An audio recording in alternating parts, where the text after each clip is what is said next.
Assalamualaikum warahmatullahi wabarakatuh. Kami dari kelompok 3 ingin mempresentasikan makalah kami yang berjudul Pengertian dan Dampak Cyberbullying, Diskriminasi, Intoleransi dalam Hidup Beragama, dan Persekusi serta Ketentuan Hukumnya. Kita hidup di dalam masyarakat yang beragam, tetapi sayangnya masih sering terjadi tindakan negatif seperti cyberbullying, diskriminasi, intoleransi, dan persekusi. tindakan ini dapat berdampak buruk bagi korban maupun lingkungan sosial secara keseluruhan. Oleh karena itu, penting bagi kita untuk memahami pengertian, dampak, serta hukum yang mengatur agar dapat mencegah.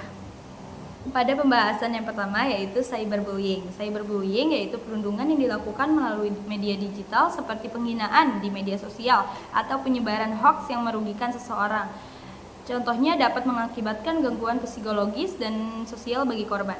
Yang kedua, diskriminasi. Diskriminasi adalah perlakuan tidak adil terhadap individu atau kelompok berdasarkan ras, agama, gender, atau latar belakang.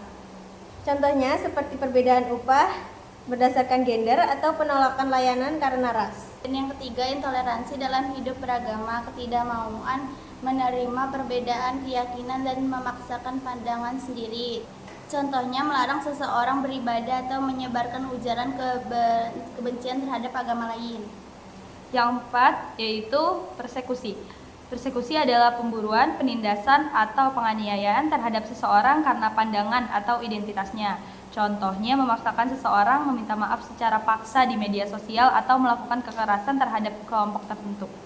Dan ketentuan hukumnya adalah tindakan ini diatur dalam berbagai undang-undang seperti Undang-Undang ITE, KUHP, Undang-Undang Hak Asasi Manusia, dan Undang-Undang 1945 Pasal 28E. Hukuman bagi pelaku bisa berupa denda besar hingga pidana penjara. Berikut kesimpulan dan saran yang kami simpulkan yaitu bahwa cyberbullying, diskriminasi, intoleransi dalam hidup beragama, dan persekusi adalah tindakan yang merusak tatanan sosial dan harus diberantas. Masyarakat perlu lebih sadar akan dampaknya dan memahami bahwa hukum telah mengatur sanksi bagi pelaku. Untuk mencegahnya yaitu yang pertama, edukasi dan sosialisasi harus ditingkatkan. Kedua, penegakan hukum harus lebih tegas. Dan yang ketiga, keluarga dan sekolah berperan penting dalam membentuk sikap toleransi. Dan yang terakhir yaitu gunakan media sosial secara bijak untuk menghindari cyberbullying dan penyebaran kebencian. Demikian presentasi dari kami, kurang lebihnya mohon maaf. Wassalamualaikum warahmatullahi wabarakatuh.